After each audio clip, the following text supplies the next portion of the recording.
i vaig a llegir un poema que es diu La revolta permanent i diu: si estàs frustrada a l'habitació i creus necessària una revolució, alça't, mou-te, ix de l'enclaustrament i troba entre la gent el teu moviment.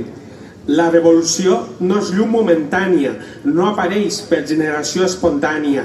La revolució és una dialèctica constant, forces en xoc que es relacionen lluitant. Abans de l'esclat, la revolució és invisible.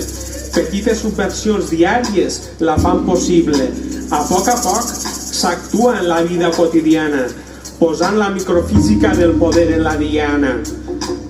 Hi ha debats entre la macro i la micropolítica, si propugnar una ètica o una genealogia crítica.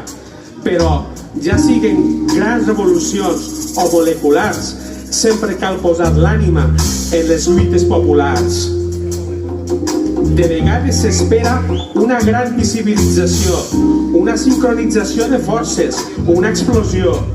I els dies passen com si no passés res, però els moviments mantenen el foc encès. El present és travessat per múltiples revoltes. O és que no les veus, ni les sents, ni les escoltes? Com el surfista escull les ones per surfejar, pots escollir els moviments en què participar. Si estàs frustrada a l'habitació i creus necessària una revolució, qüestiona't el teu posicionament, car la revolta no para, és permanent. Car la revolta no para, és permanent.